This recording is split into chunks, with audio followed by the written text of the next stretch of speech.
Bienvenidos a 101 partidos que hay que ver antes de morir. Suenan puloso, mete miedo, relájense, prepárense para disfrutar de un recorrido de cosas que quizás ya vieron, que les contaron, que soñaron con ver o que jamás escucharon como referencia. ¿De qué se trata esto? Se trata ni más ni menos que de pequeñas historias vinculadas con grandes momentos del deporte, preferentemente partidos, y cuando hablo de partidos estamos hablando fútbol, básquetbol, voleibol, tenis, hockey. Un poco de eso se va a tratar, haciendo mucho hincapié en la enorme historia del deporte argentino, yendo también a cosas domésticas. No necesariamente vamos a estar viendo las grandes gestas de los deportistas y de los equipos de nuestro país contra otros de otras naciones, sino que en algún caso nos encontraremos con esos episodios singulares de algunos superclásicos, ¿sí? Prontito vamos a estar viendo un Boca River del año 77. Hoy vamos a arrancar por el fútbol también, pero siempre con dos segmentos bien marcados. Una parte madre, una parte más poderosa, más fuerte, que hoy va a ser Alemania 2, Argentina 3 de 1973. Y después una que sería una especie de bonus track, un regalito, una perlita, que son esas historias cuyo contenido audiovisual está mucho más acotado, que no son tan amplios ni tan grandes los recursos, pero que como fueron historias fuertes, bien vale la pena que vos recrees, que vos registres y que, como les dije al comienzo y como dice el título, veas antes de morir. Esto es un símbolo que viene instalado hace tiempo en cuestiones que tienen que ver con la música, el arte, los lugares, los paseos, los vinos. Bueno, nosotros queremos trasladarlo al deporte y queremos que lo disfrutes de tal manera. Vamos a ir por partes ya, naturalmente, y arrancamos por Argentina y Alemania. ¿Por qué este partido? En 1973 la Argentina iniciaba una gira muy particular por Asia, Europa y Centroamérica. Y el segundo partido, después de un mal partido justamente contra Israel, sería en Alemania. Contra el equipo que saldría campeón del mundo un año después en el Estadio Olímpico de Múnich, lugar donde Beckenbauer y sus amigos serían campeones del mundo. Argentina atravesaba una etapa difícil, no había jugado el Mundial del 70, no sabía si iba a llegar al 74 porque todavía no habían empezado las eliminatorias. Alemania había tenido una gran participación en el 70, donde fue cuarto, en el 72, protagonista importante de la Copa de Europa.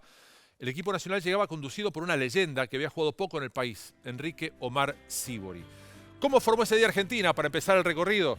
En el arco, ni más ni menos que Carnevali, un hombre que sería figura importante del Mundial de 1974, Quique Wolf, Vargas, Heredia, Rosell, Brindisi, Telch, Alonso, Chazarreta, Abayay y Giso. Destaco a Giso porque va a ser protagonista inmediato de esta historia. Después entraría Babington, pero presto atención un toquecito aunque sea a los alemanes. Mayer, Schwarzenbeck, Beckenbauer, Fox, Overath, Breitner, Heinkes, todos ellos fueron figuras decisivas un año después cuando Alemania logró el campeonato mundial en aquella famosa final ante Holanda, que probablemente en algún momento aparecerá recorriendo nuestro entrañable programa que hoy arrancamos. Prepárense porque en un rato vamos a estar con un tenis bien argento de la década del 70. Ahora empezamos por el primer tiempo, presten atención, además del partido en colores, que nunca se ve en la Argentina, compactado desde ya, no van a ver el partido entero, no van a ser ni solamente los goles, ni un compacto largo, ni todo el partido, sino básicamente los momentos destacados, las curiosidades, cómo jugaban aquellos equipos, cómo jugaban aquellos jugadores. Prepárense y disfruten. Para el verano de 1973, nada de lo que hiciera el seleccionado nacional de fútbol generaba demasiada expectativa. Ausentes en el último mundial, después de una histórica y dolorosa eliminación en la Bombonera a manos de Perú, los argentinos aprendimos a ser cada vez más hinchas de nuestros clubes y cada vez menos hinchas del seleccionado. A la par de los desastres deportivos de la Celeste y Blanca, la primera mitad de los 70 se caracterizó además por los triunfos internacionales tanto de Estudiantes de La Plata como de Independiente. La única participación oficial argentina durante esos años fue en la Copa de la Independencia, jugada en Brasil, donde una derrota ante Portugal nos dejó afuera de la soñada final contra los locales. Ante un panorama semejante, la mini gira de febrero del 73 amenazaba con morir de indiferencia. Para colmo, el debut fue en el Distrito Federal, donde un mediocre seleccionado mexicano nos ganó por 2-0. Nada hacía suponer que el 14 de febrero la Argentina lograría una de las más grandes victorias de su historia fuera de casa. La que sigue es la historia pura, la de los momentos sobresalientes de uno de esos partidos que hay que ver antes de morir. 5 minutos del primer tiempo, es Telch quien controla, se acomoda después para un pase larguísimo en profundidad Vargas. El que llega de win derecho es Miguel Brindisi y el de la definición es Jorge Giso, jugador de River en aquel entonces, actualmente entrenador. Le dicen Vitrola Giso, un jugador nacido en las inferiores de River Plate, marcaba un gol excepcional. El primero del partido, bien rápido para sorprender a los alemanes.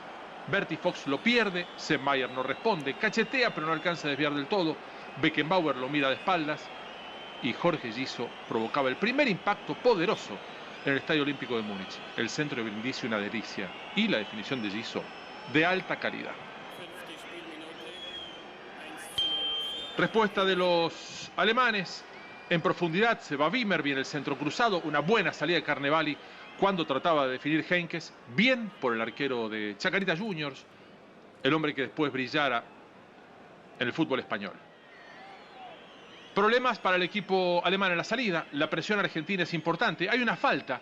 Fíjense cómo Schwarzenbeck termina equivocándose y lo derriba a Roque Aballay muy cerquita del área de los alemanes. Presten muchísima atención. Esta es una de las postales históricas. Schwarzenbeck, Breitner, Beckenbauer, Mayer y el Beto Alonso. Probablemente uno de los goles más lindos de tiro libre que marcó en su vida Norberto Osvaldo Alonso. A los 14 minutos del primer tiempo la Argentina se ponía 2-0 y qué maravilla. Nadie puede creer a esta altura que Alonso no haya jugado el Mundial del 74. Ni Bocini, ni Bertoni, ni Tarantini. Bueno, historias para otro capítulo de este programa. Buen ataque de los alemanes, 21 minutos del primer tiempo. Se van acomodando, tratando de soltar a Paul Breitner, que jugaba en toda la cancha. Gran combinación y la llegada para el zurdazo que se va a penitas afuera. Muy buena chance. Beckenbauer, Heynckes, Breitner y sería el número 6 en este caso del equipo alemán en choque con Vargas, el que estuvo a punto de lograr el descuento. Fíjense qué gran jugada, muy buen pivoteo y rebote de Heynckes. Y Breitner, que jugaba de 3, de 11, de mediocampista, le pegó de zurda. Casi primer gol de los alemanes. 23 minutos. Va a aparecer Beckenbauer por el centro. Aquí estaba el capitán alemán. Un lujo el pase. Se escapa Heynckes y gran tapada de Carnevali. Insisto, Beckenbauer, otro de esos jugadores de extrema calidad que ya de veterano defendía poco y atacaba muchísimo.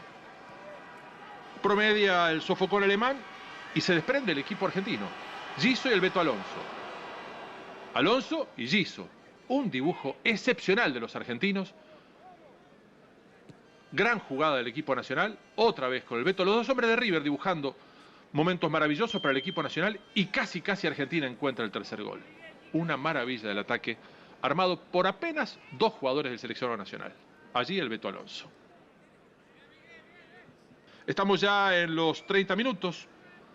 Va a sacar a Argentina del arco. Carnevali la acomoda. Pierde tiempo, sale con Quique Wolf, se demoran, un auténtico blooper. Una curiosidad para este momento del partido que también marcaba la tensión, que provocaba un resultado inesperadamente favorable. Ahora, ¿cómo administrar el éxito? Las dudas de Quique y de Daniel. 37 minutos. Desborde de Heynckes. Va a aparecer en franca posición de ataque Beckenbauer. Tremenda la cobertura de la defensa argentina y luego es Carnevali quien defiende bien abajo. El cabezazo de Gayer. El festejo de el gallego Russell, el 3 de San Lorenzo Almagro, que lo celebró como si fuera un gol de la Celeste y Blanca. 40 minutos, estamos cerca del cierre y la Argentina se mantiene 2-0. Una jugada curiosa que termina con un rebote y un centro un poquitito fuerte de Roque Aballay, que su compañero de equipo, Miguel Brindisi, 73 años de Huracán, campeón con esas 2 piezas, se va apenas afuera. Se acerca el final del primer tiempo, momento de disfrutar del ambiente. Un equipo que 1 año y medio después saldría campeón del mundo, se va a retirar silbado a los vestuarios del Estadio Olímpico de Múnich. Argentina 2, Alemania Federal 0.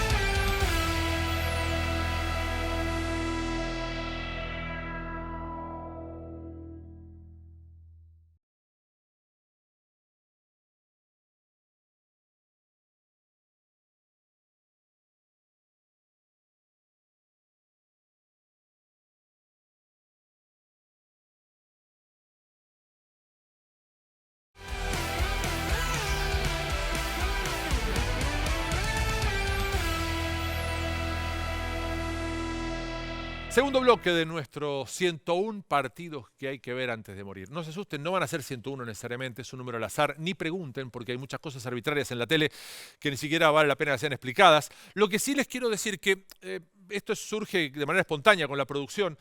Antes del cierre del programa deberíamos volver a ver el gol del Beto Alonso en colores, en blanco y negro, en foto, porque fue tan maravilloso y no hubo una referencia en el copete inicial.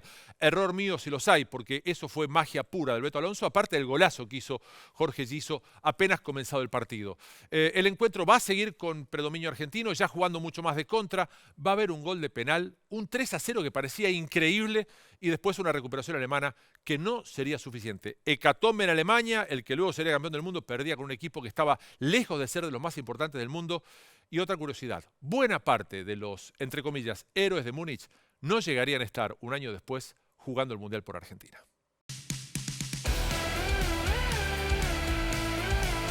Estamos en los 5 minutos del segundo tiempo. Miguel Brindisi, jugador descomunal, quizás no debidamente valorado en el fútbol argentino, con una tremenda calidad que sobresalió en Huracán, en España, en Boca, en el Racing Club. Buen ataque, termina con un zurdazo un poquito débil a las manos de Sepp Maier, pero la Argentina marcaba territorio en el comienzo de la segunda parte. Otra vez Argentina, defendiéndose bien, muy abroquelado, pero muy rápido para salir de contra. Breitner desarmado, Beckenbauer que empieza a no llegar. Estamos en los 9 minutos del segundo tiempo. Brindisi, el eje del juego argentino. Llega Jorge Giso, la peina, apenitas afuera. Se fue por mucho. Casi no le tocó Vitrola, pero fue una gran chance de Argentina.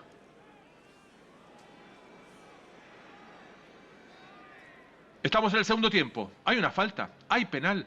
Sí, hay penal. Un error grosero. Es Hodges quien derriba a Bayay. Hodges, un veterano de los mundiales del 66 y del 70, que no llegó al 74, comete la falta y ahora sí la chance para Miguel Brindisi. 22 minutos del segundo tiempo. No solamente se mantenía el 2-0 de Argentina, sino que, bueno, para sorpresa de muchos, nos vamos a encontrar con este tercer gol. Una gran ejecución de Miguel ante Sepp Maier. Nadie lograba entenderlo. Yo creo que, miren la curiosidad, van llegando los fotógrafos, que claro, se ponían todos detrás del arco de Argentina. Ya no va a haber más goles de Argentina, sin embargo los fotógrafos no llegan. Aguante Miguel, que tienen que llegar los demás fotógrafos. Fueron no menos de 10 que se echaron un pique del arco a arco, algo que probablemente hoy no sucedería, por las lentes que permiten ir de un arco al otro, o porque habría más fotógrafos en la cancha, o porque no se subestimaría tanto al equipo argentino. Gran definición de Miguel, que pocas veces habrá gritado un gol de penal con tantas ganas como este, una ejecución, insisto, maravillosa ante Sepp Maier, uno de los mejores arqueros del mundo. Argentina 3, Alemania Federal 0.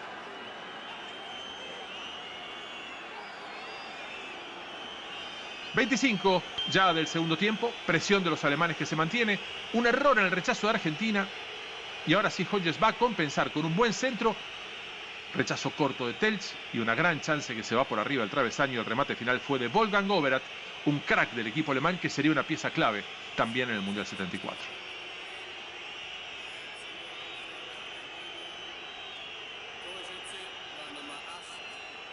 Va a sacar el equipo argentino, momento de un cartel histórico. 0 para Alemania, 3 para Argentina. Giso, Alonso y Brindisi, así era en aquel entonces.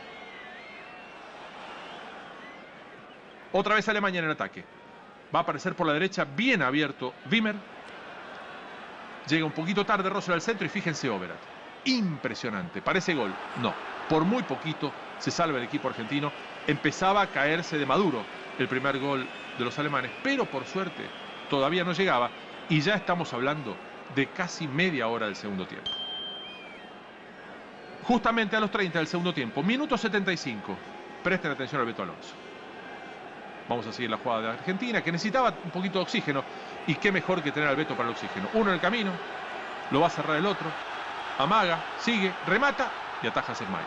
Una maravilla el Beto de los 20 y pico, muy jovencito.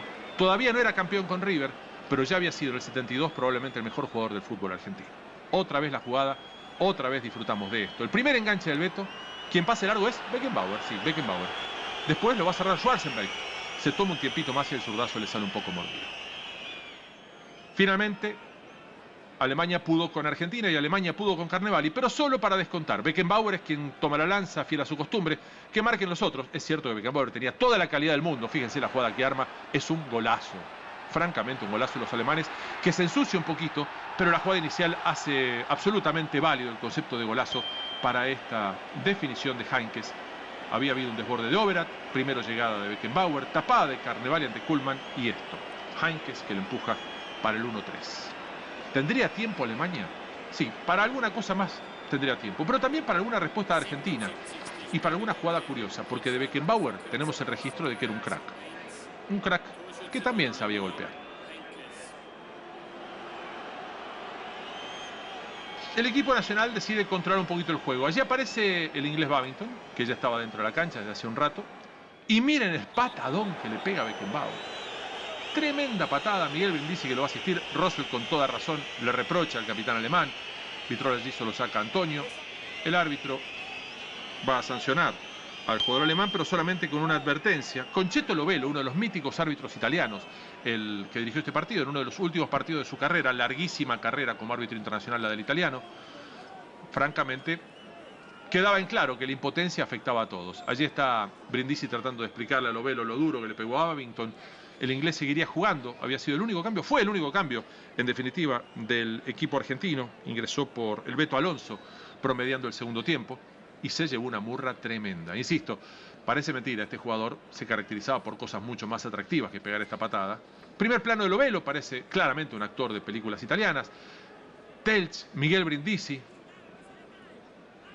Rosell, Babington ya levantado, todos bien. Intento de Argentina, salen los alemanes, tremenda la contra que termina en una jugada de altísimo riesgo. Y atentos a Daniel Carnevali. Buen centro de Wimmer, cabecea Heinkes y Carnevali vuela y la manda al córner. Una gran salvada del que sería arquero argentino en todo el Mundial de 1974, salvo en uno de los encuentros, el último de todos en el cual el arquero fue el Pato Filiol, que debutó justamente en esa tarde en Alemania, contra Alemania Democrática en campeonatos del mundo. Carnevali, una garantía. Bueno, una garantía que aquí termina siendo víctima de la distracción de la defensa argentina. Nadie salió a marcar allí. Después salen todos mal. Queda absolutamente mal parado el equipo argentino. Y Bernd Kuhlmann marca casi sobre la hora. Insisto, qué distracción. Primero porque nadie cubre el córner corto. Y después pues salen todos. Y quedan dos delanteros alemanes ante Carnevali absolutamente habilitados. 3-2 el partido. Argentina hace todo con pesadumbre. Sale lentísimo. No sale. Directamente no hubo tiempo. Festejo loco, festejo digno de un campeonato mundial. Un seleccionado muy sufrido, un fútbol argentino que era víctima de sus propias limitaciones, que no crecía, que no avanzaba, que no maduraba, que improvisaba permanentemente, se encontraba con una victoria absolutamente esporádica. Llegaríamos al Mundial 74 para repetir errores históricos, entre otras cosas, por haber sacado de pista a buena parte del plantel que jugó este partido. Sin ir más lejos, de los 3 goleadores de Argentina, solo uno, Miguel Brindisi, llegó al Mundial 74. Beto Alonso, uno de los artífices de la victoria contra Alemania y un jugador muy parejo en esta gira. ¿Cuál es el balance, el saldo de todo esto? Bueno, de esta gira se ha sacado muchas cosas positivas.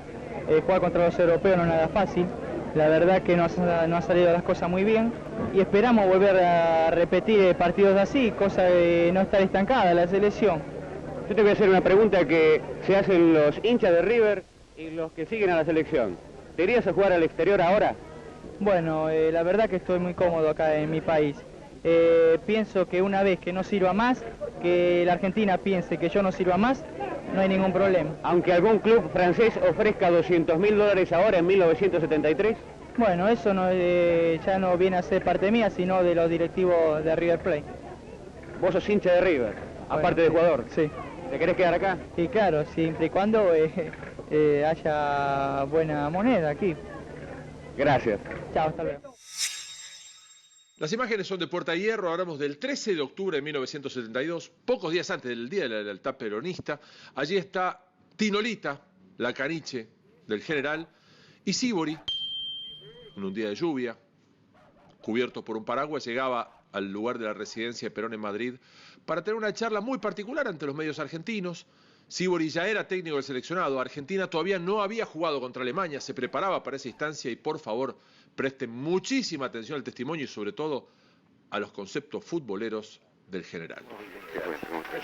Bien, bien, todo bien, todo bien. Bueno, adelante. Gracias, María. Gracias, por favor. Nuevamente en una gira más grande, más extensa, contra Alemania, Inglaterra, equipos que... Paquetearlo a los muchachos. Claro, que agarren esa experiencia internacional que es necesaria. Es indispensable. Porque el fútbol está variando, ¿eh? Sí, En sí, todas partes. ya es más la parte física ahora Exacto, lo que exacto. se impone que la parte técnica. Empezaron los ingleses y terminaron los holandeses, porque los más bárbaros que he visto son los holandeses.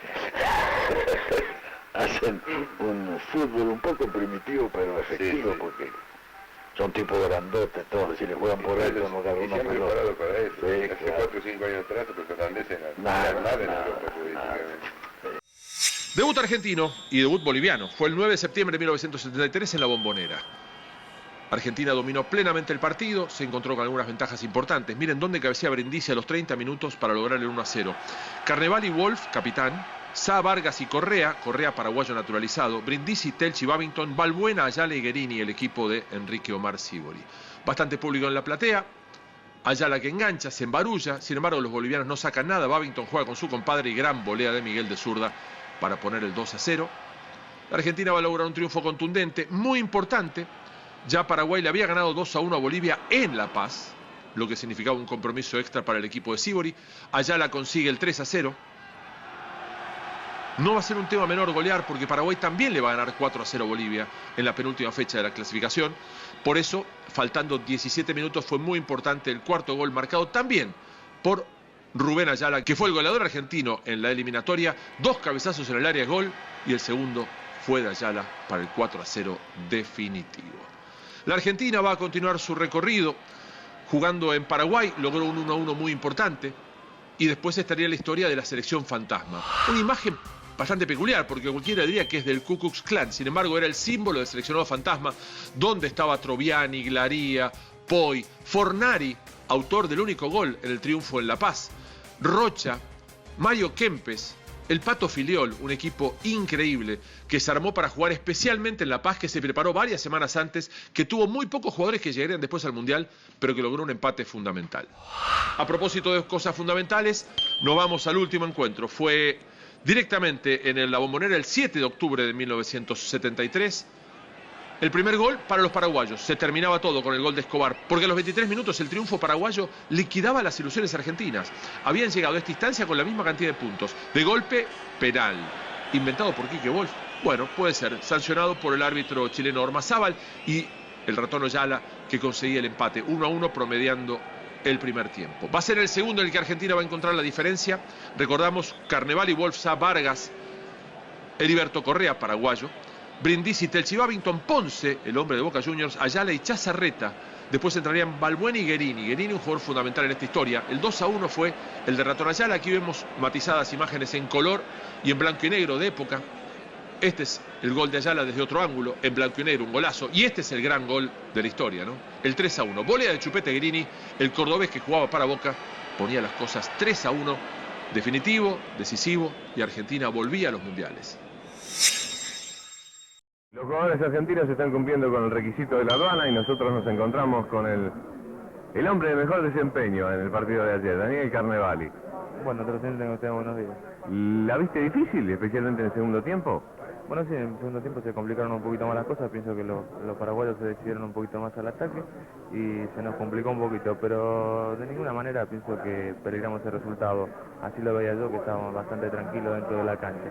¿Se decidieron ellos o ustedes lo dejaron hacer un poco? La defensa se quedó en algunas oportunidades cuando vos tuviste, por ejemplo, que salir en 2 oportunidades fuera del área. No, esas son jugadas que se producen dentro de un partido, no porque la defensa se quede, sino por buena actuación del equipo contrario.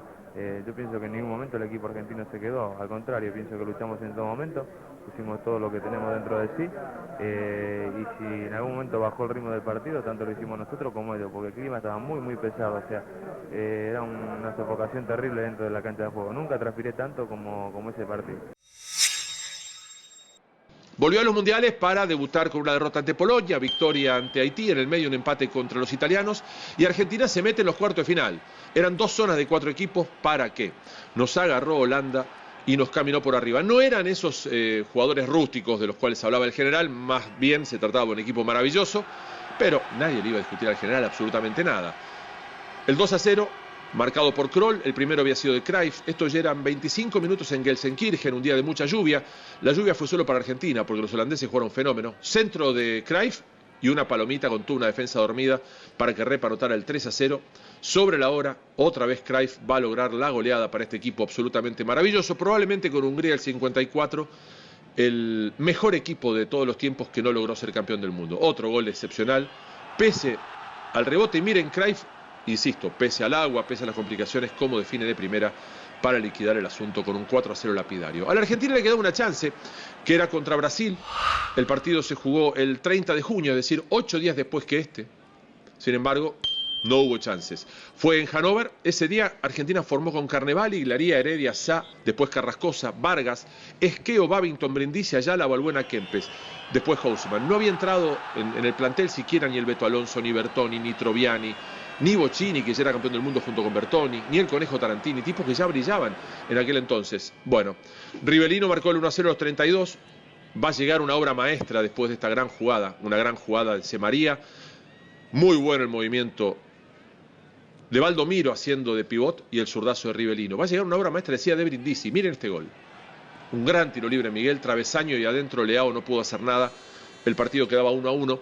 Sin embargo, Brasil le va a ganar a Argentina y va a llegar con chances. Un equipo brasileño extremadamente rústico, nada que ver con el del 70, más parecido al del 78, que no hizo un gran papel. Bueno, un gran papel, en definitiva, en ambos casos llegó al tercer puesto, ¿no? Pero en este caso, además, a jugar por el tercer puesto, pero en este caso, además, el equipo brasileño sería claramente superado por Holanda en el encuentro final de la fase de doble semifinal de grupos, porque eran, recordamos, Alemania Democrática, Argentina, Brasil, Holanda por este lado, Suecia, Yugoslavia, Polonia y Alemania Federal por el otro. Los dos primeros a la final, los dos segundos a la de bronce. Jairzinho marcaba el 2-1. Y a esto hay que sumarle un dato curioso, más allá de la mala salida, allí una combinación lenta, falla la salida con Carrascosa y con Babington, dos hombres del Huracán campeón del 73, y Jairzinho de cabeza aprovechaba otro error garrafal del equipo argentino. Muchos goles le hicieron a Argentina por errores defensivos, por falta de coordinación de un plantel absolutamente desarticulado. Les decía que había un detalle más, y tiene que ver con el fallecimiento de Perón, final del partido, intento de cambio de camisetas. Miren lo que es esta imagen. Esto fue después de la muerte del general. El general murió el 1 de julio, este partido se jugó un par de días después. Se interrumpe el juego con Alemania Democrática. El árbitro dice stop. El árbitro fue el mismo de la final, el inglés Taylor. Paran el partido, se para el juego, minuto de silencio. El ratón Ayala va a aparecer en señal de respeto con la cabeza agacha. La bandera argentina, en el medio del partido, minuto de silencio en tributo a la muerte de Juan Domingo Perón.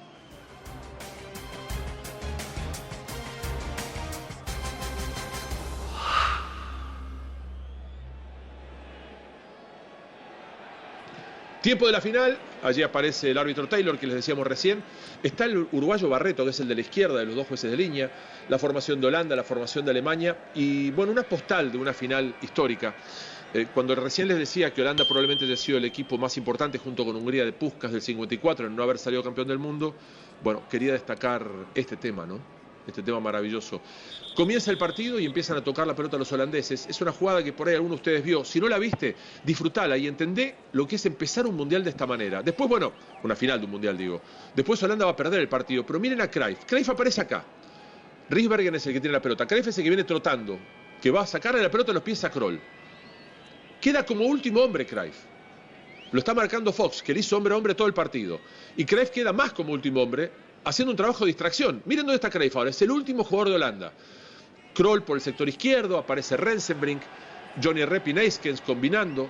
¿Dónde está Cruyff? Último hombre. Ahí está Cruyff. No hay nadie detrás suyo salvo el arquero. Box lo pierde, ahí lo recupera, pero Cruyff frena y acelera. Frena y acelera. Frena y acelera y le hace penal. Una jugada maravillosa de un equipo increíble. Bueno, situación que va a terminar con el 1-0. En la primera jugada del partido, Neyskens conseguía la diferencia. Será un triunfo bien de esos de los alemanes, porque Holanda se había lucido de entrada, había dado un golpe feroz en términos anímicos, ¿no? Uno imagina el comienzo de un mundial y espera que pase cualquier cosa menos eso. Sin embargo, penal a Holzenbein, se queja Jansen y será Paul Breitner, quizás el mejor jugador en términos de calidad de aquel equipo alemán durante el torneo, el autor del gol. Este jugador que era lateral por izquierda, pero que después terminaría jugando hasta el Mundial 82 por todos lados. De 5, doble 5, de volante por la izquierda. Un auténtico crack. Una de las grandes ausencias que tuvo Alemania en el Mundial 78, ausencia vinculada con cuestiones políticas. Breitner conseguía el empate, Helmut Schön lo festejaba en el banco con moderación. Una ejecución fantástica, porque fíjense que no anuncia para nada el tiro que finalmente irá a la derecha. Y luego va a llegar la diferencia final. Miren a Beckenbauer, miren lo que hace acá. La puntea, Youngblood, que no tenía guantes y solo a veces tenía manos, desvía la pelota al córner. Luego viene esta jugada. Hölzenbein se va por la derecha, centro. Miren la cintura del que le decían gordo.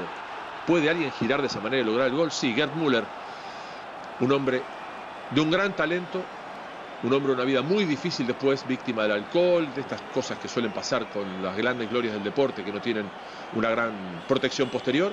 Miren lo que es esta media vuelta, insisto, queda de espaldas al arco y encuentra el ángulo para dejar descolocado al defensor y al arquero Youngblood.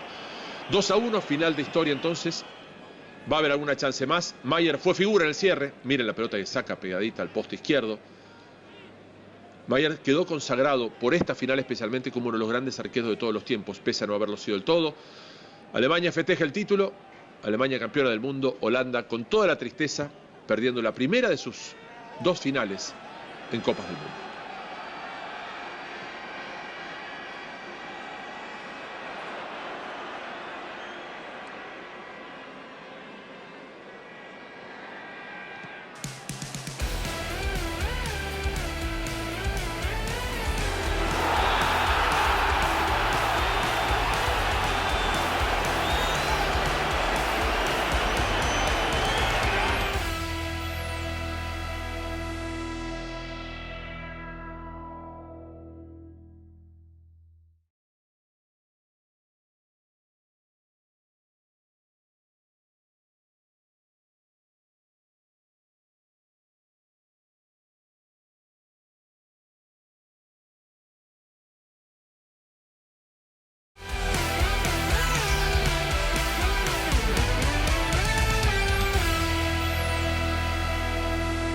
Tercer bloque de nuestro programa de hoy. A veces soy de la idea que en la televisión no hace falta explicar tanto de qué la va cada cosa, pero por ser el primer programa me gustaría ser un poquito más amplio en ese sentido.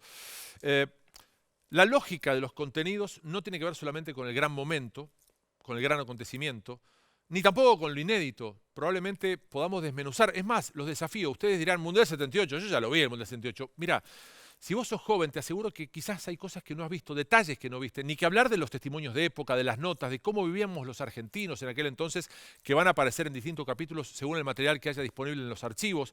Pero cuando hablamos, por ejemplo, del Mundial 78, quizás vos no tenés el registro de la dimensión que tuvo el Tolo Gallego. El Tolo Gallego no hizo goles, era un volante central, volante defensivo. Pasarela sobresale por los goles que hace, quizás no tanto por cómo desplazaba el equipo hacia adelante. Bueno, esa es la idea, las ganas de mostrarle también este tipo de cosas, de honrar el registro de cómo hacían deporte nuestros deportistas. Y hacia allí estamos yendo ahora, porque el segundo tema del día, el más acotado, el de menos extensión si cabe, tiene que ver con el tenis y tiene que ver con el 1 de octubre de 1978. Un momento inolvidable para el tenis argentino. En Aix-en-Provence, en Francia, se jugaba un torneo tradicional en polvo de ladrillo, del nivel de ATP. Hoy se juega un torneo similar, pero a nivel de Challenger, más chiquito. Torneo que más de una vez ganaron los argentinos y que en ese 78 jugaban muy jovencitos, tipos como Yannick Noah, el chileno Hans Gildemeister, Iván Lendl, que fue mucho tiempo número 1 del mundo, también un argentino, un rosarino, Fernando Dalla Fontana, y también aparecían como número 1 del torneo Guillermo Vilas, como número 2 del torneo José Luis Clerc. Jamás visto en la Argentina, nos damos el gusto, disfrutamos, celebramos la final entre los dos argentinos con victoria, bueno, descubrí de quién.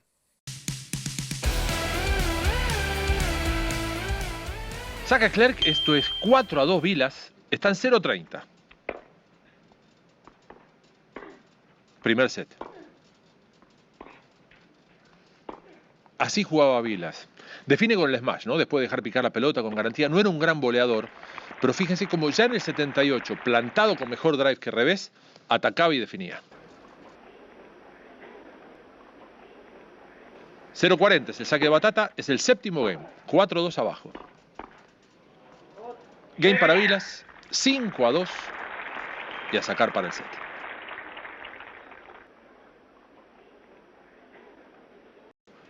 Biontiriak en la tribuna, Vilas saca 40-30 el saque, siempre con variantes raras, Guillermo, y nunca le encontró la vuelta.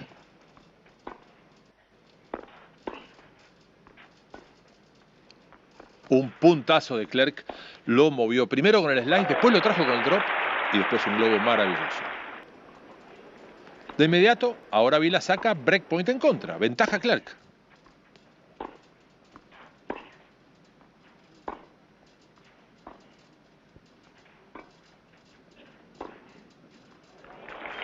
Ahora el passing es de Guillermo. Maravilloso. Están iguales. Ya no están más iguales. Vuelve a estar en ventaja Clerc para 5-3.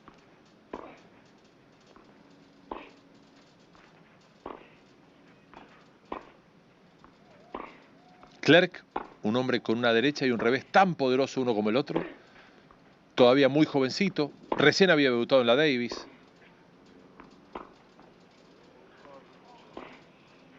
Y ya había ganado un primer título como profesional.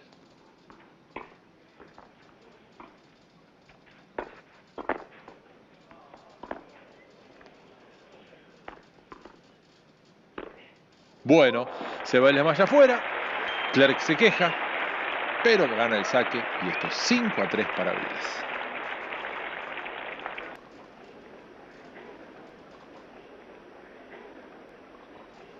Mucha atención a lo que se viene. Saca Clerc, 0-30, 5-3, otra vez en problemas. Insisto, presten atención.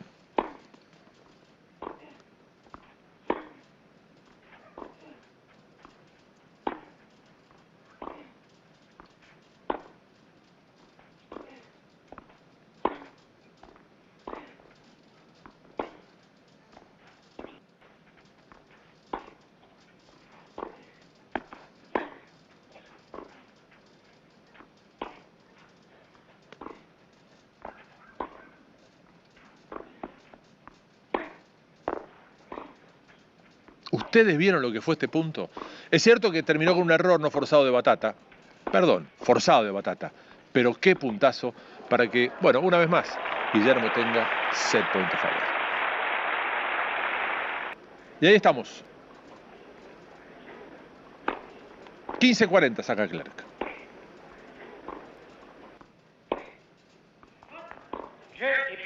Se va esa pelota a la silla. 6-3. Primer capítulo para Guillermo.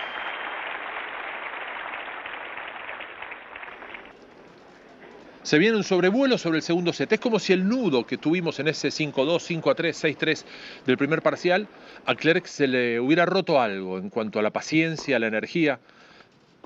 40-0, primer game del set.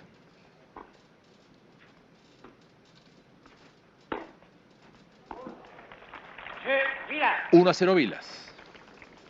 Premier jeu, deuxième set. 0-40 saca Clerc. Segundo game del segundo set. Se queda en la faja. 2-0 Vilas. Il mène par 2 jeux à 0, deuxième set.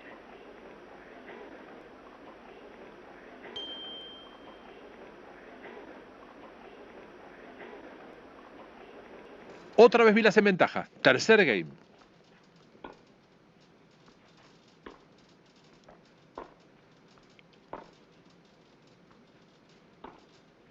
Mala subida de Clerc.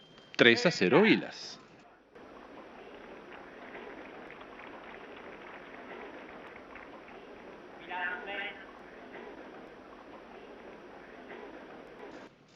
Nos tomamos un descansito en el cuarto game. Los vemos en este momento a Clerc sacando breakpoint en contra.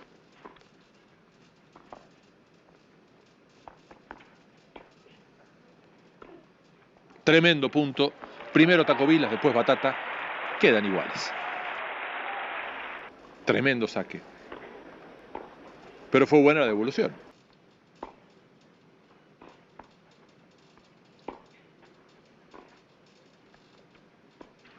¿Cuánto de Nadal hay en el tenis de Vilas? O mejor dicho, ¿cuánto de Vilas hay en el tenis de Nadal? Lo vimos recién en ese puntito, conceptualmente.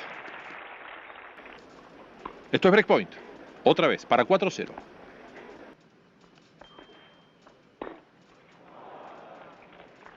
4-0. Vilas arriba. La final al mejor de 5 sets. Atentos.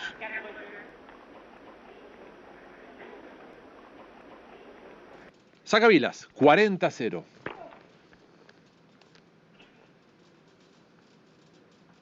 Segundo saque.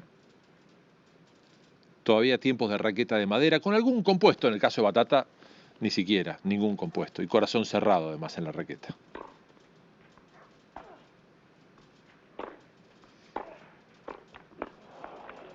No hay caso con la volea de Clerc. Vilas 5-0. qui mène par 5 jeux à 0. 30-40 saca Clerc. 6-3, 5-0. Set point. Huye hacia adelante Guillermo. Huye hacia adelante Batata. Tiempos en los que no se cambiaba de lado. Cuando terminaba un set, si era en game par. 6-3, 6-0. Tiriac relajado en la tribuna. Vilas camino a otro título. Comienza el tercer set. 0-30. Guillermo Vilas con el saque. El latigazo del revés de Batata. Y quedaba breakpoint. No le resultó fácil. De 0-40 a 30-40. Pero todavía punto de quiebre.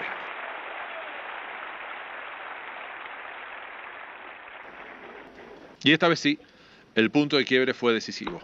6-3 y 6-0, hablamos de 1978, la final de Aix-en-Provence, un torneo que no era de los más grandes, sí formaba parte del circuito habitual de polvo de ladrillo europeo.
De inmediato saca Clerc.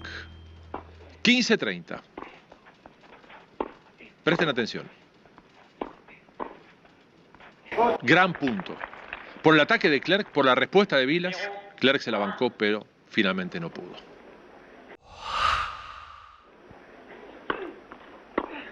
Breakpoint. De inmediato, la chance para Vilas. Miren, un globo. El smash. Otro globo. Y el smash. Y el contra smash. Impresionante.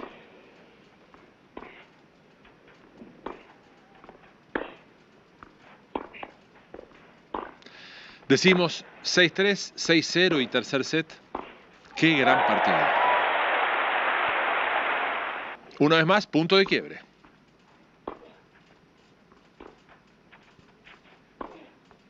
Bien dejada por Vilas. Ahora sí. 1 iguales, y esto que fue un poco la variable del partido. Clerc que no pudo despegar en los momentos importantes en los que tuvo al alcance de la mano el juego.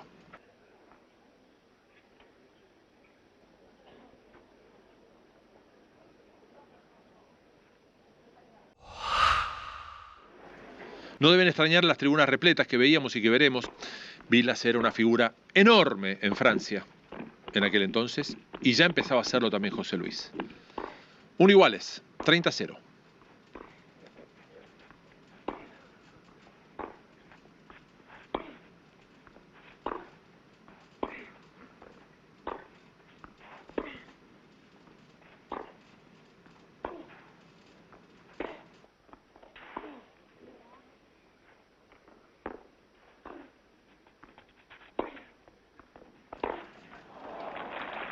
Y no hay que detenerse solamente en la gran defensa de Vilas. El concepto, cómo hay que jugar al tenis, esa era la elección de Guillermo, porque apenas tuvo la chance de contraatacar, se mandó para adelante y definió.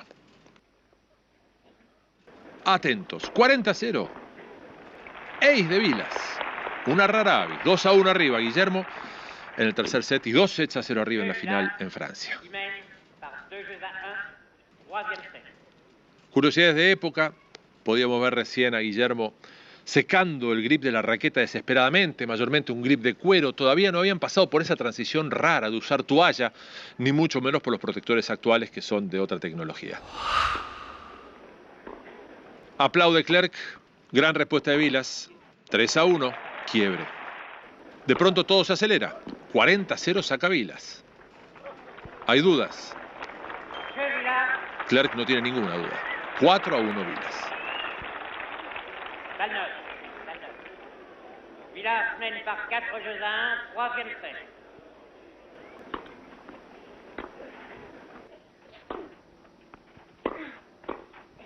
Impresionante. Imaginen ustedes la frustración de alguien que ni siquiera jugó mal, pero no había forma de romperle el esquema defensivo y de contra a Guillermo.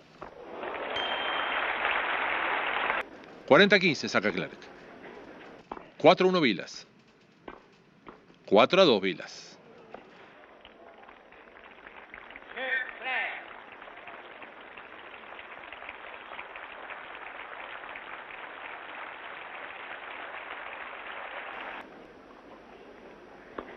Pese a no tener ese gran saque del cual hablábamos, Vilas se pone 40-0 otra vez y tuvo mucho control en los juegos de servicio. Insisto, 40-0, aunque esta vez el punto muy bueno fue para Clerc.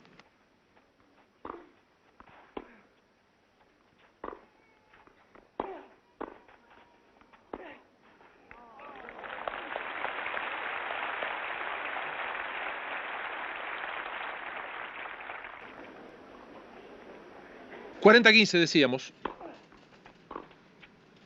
...4-2... ...bueno, 5-2... ...ya lo verán... ¡Qué bárbaro! Uno de los mejores smashes del mundo... ...para alguien que no sacaba bien y que no era un especialista en el juego de ataque... ...6-3, 6-0, 5-2... ...busca aire Clerc y lo va a encontrar... ...pero por poco tiempo... Jeu Vilas, qui mène par 5 jeux à 2, troisième set.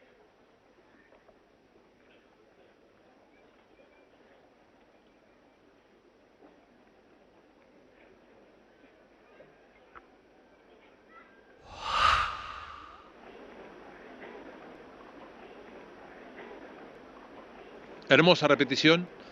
La forma de ver la técnica de la derecha de Guillermo. Un golpe que cambió radicalmente a través de las instrucciones y del trabajo hecho con John Tiriac. De la primera mitad de los 70, la segunda un cambio distinto. Después este smash, fíjense, muy agachado, tremendo. Despega con las rodillas y Clerc no puede controlar la respuesta. Una maravilla. Gracias a la televisión francesa. 6-3, 6-0, 5-2 con tablero incluido.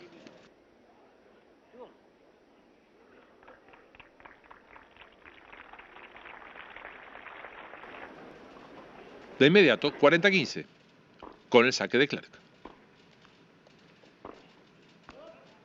Jeu clair.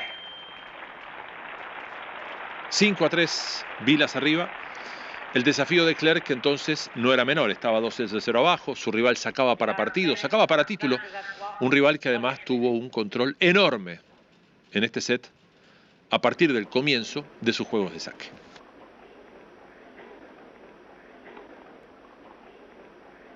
Y tan enorme fue el control que el último game se fue en 0. Los chicos invaden la cancha, Guillermo y José Luis que se saludan. Una final argentina tan infrecuente como que fue la primera que se dio en la historia de la era profesional del tenis mundial. Un lujazo, realmente un lujazo y un inédito si tenés ganas de destacarlo.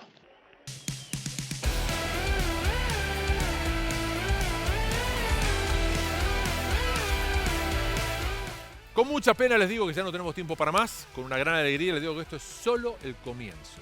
De alguna manera ya tenemos en mente qué es lo que se viene, pero dejamos abierta la situación, porque somos muy generosos y muy democráticos, a que vos, a través de la cuenta de Twitter o del mail que tenés en pantalla, nos hagas tu sugerencia, nos digas qué te gustaría ver y si está a nuestro alcance y tenemos tiempo, cambiamos la rutina que tenemos prevista y en el próximo programa terminamos viendo lo que vos querés.